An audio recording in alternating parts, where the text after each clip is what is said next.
Study IQ IAS, अब तैयारी हुई अफोर्डेबल। दोस्तों, क्या आपको पता है कि 1960s के दौरान कोलकाता की सड़कें अक्सर इस नारे से गूंजा करती थी, मेरा नाम तुम्हारा नाम वियतनाम वियतनाम। दरअसल ये वो वक्त था जब वियतनाम अमेरिकन इंपीरियलिज्म से लड़ रहा था और इंडिया जैसे न्यूली इंडिपेंडेंट देशों में इस लड़ाई को लीड कर रहे कम्युनिस्ट रेजिस्टेंस आर्मी वियतकॉन्ग के लिए सपोर्ट उभर रहा था। सिर्फ बंगाल में ही नहीं बल्कि पूरे इंडिया में ये छोटा सा एशियन देश एक हाउसहोल्ड नेम बन चुका था, क्योंकि उसने अमेरिका जैसे सुपर पावर को घुटने टेकने पर मजबूर कर दिया था। दोस्तों, इंडिया और वियतनाम के बीच ये सॉलिडेरिटी इंडिया के पहले प्राइम मिनिस्टर जवाहरलाल नेहरू और वियतनाम के लीडर हो ची मिन की दोस्ती में साफ झलकता है और ये 1972 में फॉर्मल डिप्लोमेटिक टाइज स्टैब्लिश होने के पहले की बात है। पंडित नेहरू की लीडरशिप में इनिशिएट किया गया नॉन अलाइनमेंट मूवमेंट यानी सुपर पावर इन्फ्लुएंसेस से आज़ाद होकर एक इंडिपेंडेंट फॉरेन पॉलिसी को अपनाने की मुहिम में वियतनाम एक मेजर अलाई था। आज दोनों देश अपने डिप्लोमेटिक रिलेशंस के 50 ईयर्स सेलिब्रेट कर रहे हैं और आज फिर से वो एक कॉमन इशू पे अपनी सॉलिडेरिटी को एक्सप्लोर करते हुए नजर आ रहे हैं। ये कॉमन थ्रेट है चाइना, जिसके एग्रेसिव और एक्सपेंशनिस्ट पॉलिसी ने एशिया में एक तनाव की स्थिति पैदा कर दी थी। चाहे वो स्प्राटली और पेरिसल आइलैंड को लेकर चाइना और वियतनाम में विवाद हो या गलवान वैली में इंडिया और चाइनीज ट्रूप्स के बीच क्लैशेस, ये बात साफ है कि आज इंडिया और वियतनाम के बीच कोऑपरेशन प्राइमरीली चाइना ओरिएंटेड है। इसी को ध्यान में रखते हुए हाल ही में इंडिया के डिफेंस मिनिस्टर राजनाथ सिंह के वियतनाम विजिट के दौरान दोनों देशों ने joint vision statement on the India Vietnam defence partnership towards 2030 sign किया। ये पहली बार हुआ कि इंडिया और वियतनाम के बीच एक mutually beneficial logistic support agreement sign किया गया, जिससे दोनों देश एक दूसरे के मिलिट्री फैसिलिटीज को एक्सेस कर पाएंगे।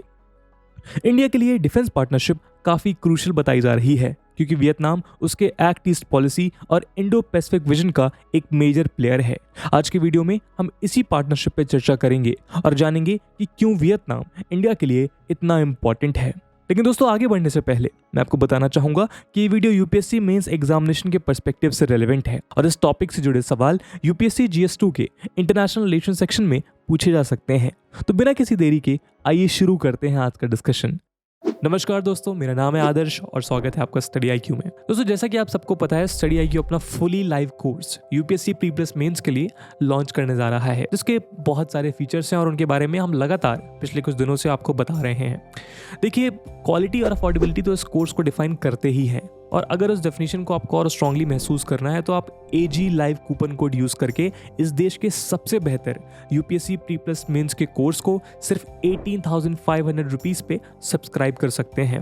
1-to-1 मेंटोरशिप के अंतर्गत आपकी प्रिपरेशन के दौरान आपके वीक एरियाज में काम किया जाएगा। हर एक स्टूडेंट जो इस कोर्स में इनरोल करेगा उनको गाइड्स प्रोवाइड किए जाएंगे जो एकेडमिक और नॉन एकेडमिक एरियाज में आपकी हेल्प करेंगे, और उन मेंटोर से बड़ी आसानी से आप कॉल, व्हाट्सएप या फिर ईमेल के थ्रू कनेक्ट कर सकते हैं। कोर्स से रिलेटेड इंपॉर्टेंट लिंक्स आपको पिन्ड कमेंट में मिल जाएगी। बैचेस की शुरुआत 20 जून शाम 6 बजे से हो रही है। बाकी सभी अपडेट्स के लिए आप मुझे मेरे सोशल मीडिया हैंडल्स पे फॉलो कर सकते हैं। दोस्तों, इंडिया और वियतनाम के कल्चरल और इकोनॉमिक लिंकेजेस लगभग 2000 साल पुराने हैं। कहा जाता है कि 2nd सेंचुरी BC के अंत में इंडिया के 2 बुद्धिस्ट मॉन्क्स महाजावका और कल्याणा कुरियारे ने वियतनाम में बुद्धिज्म को इंट्रोड्यूस किया। इसके बाद 13th और 14th सेंचुरी AD के दौरान योगी ब्राह्मण जैसे कई इंडियन मॉन्क्स वियतनाम के दौरे पर गए। इस कल्चरल इंटरेक्शन के थ्रू इंडियन किंगडम्स का इन्फ्लुएंस वियतनाम में भी स्प्रेड होता चला गया। आज भी वियतनामीज आर्ट और आर्किटेक्चर में ये इन्फ्लुएंसेस साफ झलकते हैं, लेकिन इंडिया और वियतनाम के संबंध सिर्फ कल्चरल एक्सचेंजेस तक ही सीमित नहीं थे। 20th सेंचुरी में वियतनाम के पीस प्रोसेस में इंडिया का एक बड़ा योगदान रहा। इंडिया ने समय समय पर वियतनाम का साथ दिया है, चाहे वो फ्रांस के कॉलोनियल रूल से उसकी आज़ादी हो या अमेरिका के खिलाफ उसकी जंग या फिर नॉर्थ और साउथ वियतनाम का यूनिफिकेशन। इनफैक्ट इंडिया उन कुछ ही कंट्रीज में से था जिसके नॉर्थ और साउथ वियतनाम के साथ कॉन्सुलेट लेवल पे संबंध थे। हो ची मिन ने तो इंडिया और इंडियन लीडर्स के साथ अपने एक्सपीरियंसेस के बारे में लगभग 60 आर्टिकल्स, पोएम्स, लेटर्स और स्पीचेस लिखे थे। इस ट्रेडिशनल रिलेशनशिप ने इंडिया और वियतनाम के बीच स्ट्रेटेजिक कोऑपरेशन को भी इंकरेज किया। दोनों की फॉरेन पॉलिसी में एक कन्वर्जेंस देखने को तब मिला जब 1986 में वियतनाम ने ओपन डोर रिफॉर्म्स यानी लिबरलाइजेशन लॉन्च किया। और 1994 में इंडिया ने अपनी लुक ईस्ट पॉलिसी अनाउंस की। दोनों देशों के बीच संबंध और भी गहरे हुए जब 1995 में वियतनाम ने association of south east Asian Nations यानी आसियान ज्वाइन किया। वियतनाम की जियो स्ट्रेटेजिक लोकेशन, उसके मिलिट्री कैपेबिलिटीज और नेशनल विल पावर के चलते वो साउथ ईस्ट एशिया में एक क्रूशल पार्टनर बन के उभरा। आइए देखते हैं कैसे। 1990s में इंडिया अपने ईस्टर्न नेबरहुड पर फोकस करना स्टार्ट करता है और लुक ईस्ट पॉलिसी के थ्रू हम साउथ ईस्ट एशिया के साथ इकोनॉमिक इंटीग्रेशन और पॉलिटिकल कोऑपरेशन के ऑप्शंस को एक्सप्लोर करने लगे। इस पॉलिसी का एक ऑब्जेक्टिव यह भी था कि सिक्योरिटी रिलेशंस को डेवलप करते हुए इंडिया अपने एरिया ऑफ इन्फ्लुएंस को एक्सपैंड कर पाए। चाइना के राइज के खिलाफ वो एक बैलेंस ऑफ पावर को लीड करना चाहता था। दोस्तों, इस स्ट्रेटेजिक प्लान का एक अहम पार्टनर वियतनाम था, जिसके कई रीजंस हैं। जैसे वियतनाम के इकोनॉमिक लिबरलाइजेशन के चलते वो इंडियन फॉरेन डायरेक्ट इन्वेस्टमेंट के लिए एक मेजर डेस्टिनेशन बना। एनर्जी सिक्योरिटी की बात करें तो वियतनाम के ऑफशोर ऑयल डिपॉजिट्स इंडिया के लिए एक्सप्लोरेशन अपॉर्चुनिटीज प्रेजेंट करते हैं। और जहां तक पॉलिटिकल और फॉरेन पॉलिसी का सवाल है, वियतनाम इंडिया का एक स्टडी पार्टनर रहा है, चाहे वो यूनाइटेड नेशंस के सिक्योरिटी काउंसिल में इंडिया के परमानेंट मेंबरशिप की डिमांड हो या यूएन के जनरल रिफॉर्म्स। बायलैटरल कोऑपरेशन के अलावा east Asia summit, ASEAN regional forum, ASEAN defence minister meeting plus और मेकोंग गंगा कोऑपरेशन यानी एमसीजी जैसे मल्टीलेटरल मैकेनिज्म में इंडिया और वियतनाम एक दूसरे का साथ देते आए हैं। यहां तक कि दोनों देशों के बीच जुलाई 6, 2007 को एक स्ट्रेटेजिक पार्टनरशिप एग्रीमेंट साइन किया गया। ये पहली बार था कि इंडिया ने साउथ ईस्ट एशिया के एक स्टेट के साथ स्ट्रेटेजिक एग्रीमेंट साइन किया था। 2014 आते आते इंडिया की look east policy act east policy में तब्दील हुई और इंडिया ने एक बार फिर से एशिया पैसिफिक रीजन में स्ट्रेटेजिक रिलेशनशिप्स के थ्रू इकोनॉमिक और कल्चरल टाइज को प्रमोट करने का प्रण लिया। नेचुरली हिस्टोरिक टाइज और शेयर्ड इंटरेस्ट के चलते वियतनाम इंडिया के एक्ट ईस्ट पॉलिसी का एक मेजर स्टेक होल्डर बन गया और आज दोनों के बीच कोऑपरेशन कई एरियाज कवर करते हैं, जैसे defence, economy, culture, education, training, entrepreneurship, development etcetera. तो चलिए कुछ मेजर एरियाज पे हम नजर डालते हैं। दोस्तों, इंडिया और वियतनाम टाइज में डिफेंस और सिक्योरिटी कोऑपरेशन सबसे इंपॉर्टेंट एस्पेक्ट्स रहे हैं। इस वाइड रेंजिंग कोऑपरेशन में government to government dialogues, bilateral agreements, defence line of credit, defence procurements और मल्टीलेटरल कोऑपरेशन शामिल है। इस डिफेंस कोऑपरेशन एग्रीमेंट को डिफेंस प्रोटोकॉल 2000 के थ्रू फॉर्मलाइज किया गया, जिसके की हाइलाइट्स थे regular intelligence exchange, joint coast guard training, Indian army के लिए counter insurgency training, Vietnamese aircraft और हेलीकॉप्टर्स का रिपेयर, वियतनामीज पायलट्स की ट्रेनिंग और स्मॉल और मीडियम आर्म्स प्रोडक्शन में इंडिया का असिस्टेंस। 2016 में इस एंगेजमेंट को कॉम्प्रिहेंसिव स्ट्रेटेजिक पार्टनरशिप के थ्रू और भी मजबूत किया गया। आप दोनों देशों की साझेदारी का अंदाजा इस बात से लगा सकते हैं कि इंडिया ने वियतनाम के लिए $500 million defence line of credit भी अप्रूव किया, जो इंडिया द्वारा दिया गया सबसे बड़ा डिफेंस एलओसी है। लेकिन इंडिया और वियतनाम को अगर किसी ने एक दूसरे के करीब लाने में सबसे ज्यादा मदद की है तो वो है चाइना। साउथ चाइना सी में चाइना का बढ़ता डोमिनेंस दोनों कंट्रीज के कमर्शियल और स्ट्रेटेजिक इंटरेस्ट के लिए एक मेजर थ्रेट है। रिसेंट टाइम्स में चाइना की असर्टिवनेस और भी खुलकर सामने आई है, जिसके कारण इंडो पैसिफिक रीजन एक हाईली अनस्टेबल और वल्नरेबल रीजन बन गया है। वियतनामीज फिशिंग बोट्स और ऑयल एक्सप्लोरेशन वेसल्स अक्सर चाइनीज शिप्स के साथ साथ साउथ चाइना सी में कन्फ्रंटेशन में उलझ जाते हैं। चाइनीज कोस्ट गार्ड और मैरीटाइम मिलिशिया ग्रुप्स भी कई बार वियतनामीज बोट्स और शिप्स पर पूरे एरिया को अपना बताकर इलीगल बैन लगा देते हैं। यानी इंडिया के पॉइंट ऑफ व्यू से देखा जाए तो हमारा 50% मैरीटाइम ट्रेड साउथ चाइना सी के थ्रू पास होता है। इसलिए सिक्योरिटी के साथ साथ ये रीजन हमारे इकोनॉमिक इंटरेस्ट के लिए भी इंपॉर्टेंट है।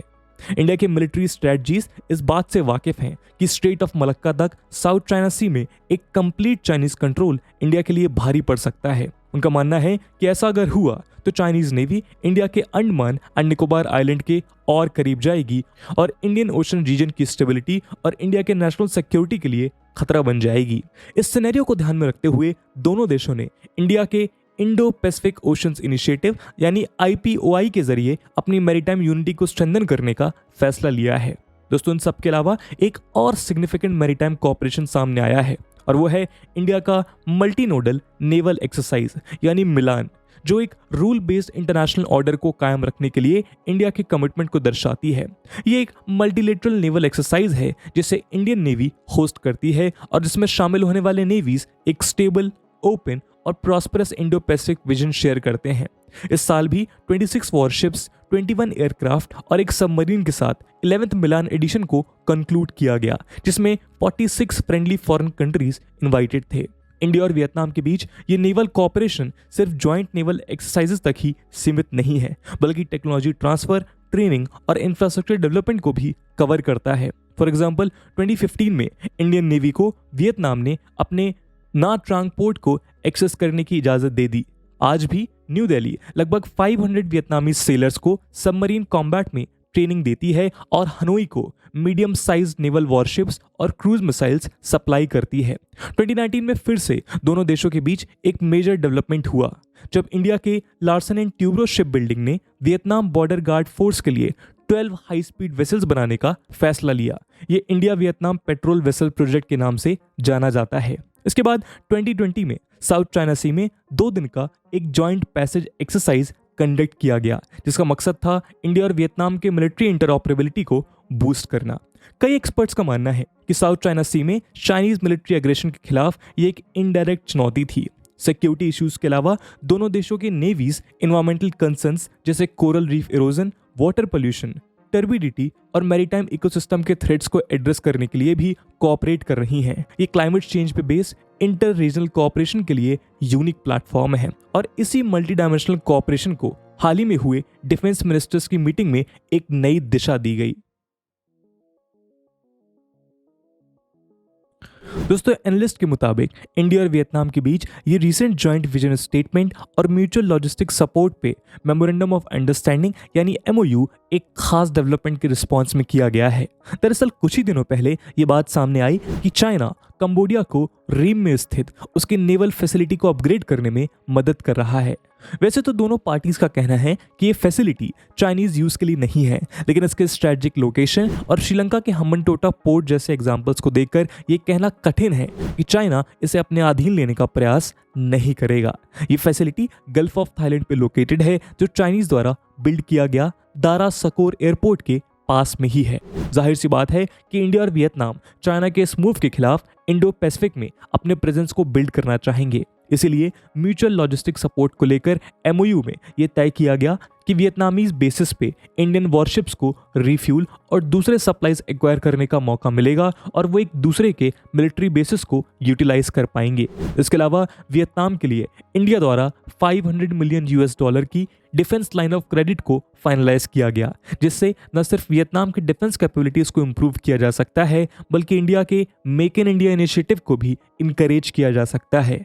यही नहीं, इंडिया के डिफेंस मिनिस्टर ने 2 सिमुलेटर्स गिफ्ट करने की बात की और ये भी कहा कि वियतनामीज मिलिट्री के एयरफोर्स ऑफिसर्स ट्रेनिंग स्कूल में एक language and IT laboratory establish करने के लिए इंडिया मॉनेटरी ग्रांट प्रोवाइड करेगा।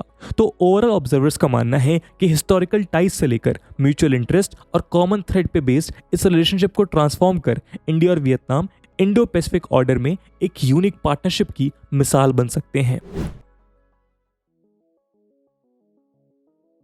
डिफेंस और सिक्योरिटी कोलैबोरेशन के अलावा इंडिया और वियतनाम अच्छे ट्रेड और कमर्शियल टाइज भी शेयर करते हैं। दोनों के बीच बायलैटरल ट्रेड 2000 में $200 मिलियन से लेकर 2021-22 में $14.14 बिलियन तक पहुंच चुका है। दोस्तों, आज टेक्सटाइल से लेकर IT तक कई इंडियन कंपनीज का वियतनाम में सिग्निफिकेंट इन्वेस्टमेंट रहा है।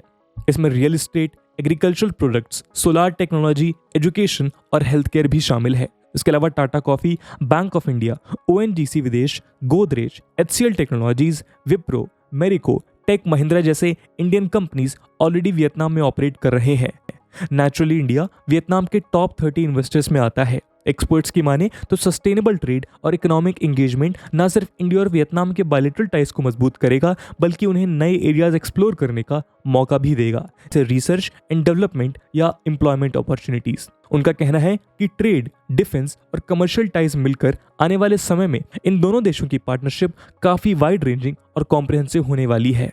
दोस्तों इस बात पे कोई शक नहीं है कि चाइना का चैलेंज इंडिया और वियतनाम के रिलेशनशिप का एक कॉर्नर स्टोन है और ये मेजरली उनके फ्यूचर ट्रेजेक्टरीज को गाइड करेगा। इसका सबसे बड़ा उदाहरण है हाल ही में साइन किया गया memorandum of understanding on mutual logistic support, जिससे ये दोनों एक दूसरे के मिलिट्री बेसिस को एक्सेस कर पाएंगे। सबसे इंटरेस्टिंग बात यह है कि वियतनाम ट्रेडिशनली ऐसे एक्सेस देने के लिए राजी नहीं था। इसीलिए एक तरीके से देखा जाए तो ये इंडियन डिप्लोमेसी की जीत है कि आज हमने वियतनाम को अपने स्ट्रेटेजिक इंटरेस्ट में कोऑपरेट करने के लिए तैयार कर लिया है। वियतनाम के अलावा United states, Australia, Japan, France, south Korea और सिंगापुर के साथ भी इंडिया के सिमिलर एग्रीमेंट्स हैं। ऑब्जर्वर्स का मानना है कि डिफेंस, मैरीटाइम और ट्रेड टाइज के अलावा इंडिया और वियतनाम डिजिटल ट्रांसफॉर्मेशन में भी अपने पार्टनरशिप्स एक्सप्लोर कर सकते हैं। इसका एक मेजर रीजन ये है कि आज जियोपॉलिटिक्स टेक्नोलॉजिकल एडवांसमेंट्स और आर्टिफिशियल इंटेलिजेंस द्वारा गवर्न हो रही है और मिलिट्री और इकोनॉमिक पावर के अलावा टेक्नोलॉजिकल पावर भी एक इम्पॉर्टेंट फैक्टर बन गया है। The supply chain vulnerability recognized during the COVID-19 pandemic could also see expansion of ties in the economic and commercial sector. More significantly, the high-level political attention from both India and Vietnam gives this relationship a major push to explore more ways to collaborate in the coming years. इसके अलावा intergovernmental strategic partnership के through soft power elements को counter balance strategy में use किया जा सकता है और इसी तरह इंडो पैसिफिक में इंडिया और वियतनाम एक सस्टेनेबल जियोपॉलिटिकल बैलेंस को अंजाम दे सकते हैं। तो दोस्तों ये थी एक एनालिसिस इंडो वियतनाम कोऑपरेशन पे, और जैसा कि हमने वीडियो के पहले भाग में बताया कि ये वीडियो यूपीएससी के लिए भी काफ़ी रेलेवेंट है और उसी रेलेवेंस को देखते हुए हम आपके लिए एक सवाल छोड़कर जा रहे हैं जिसे आप कमेंट सेक्शन में आंसर कर सकते हैं। The question is discuss Vietnam's importance to India's Indo Pacific strategy. And with this question my friends that's it for the video. I hope आपको वीडियो पसंद आई होगी और अगर पसंद आई है तो अपने दोस्तों के साथ शेयर करना मत भूलिएगा। हम मिलते हैं अगली वीडियो में, तब तक के लिए जय हिंद, जय भारत। स्टडी IQ IAS, अब तैयारी हुई अफोर्डेबल।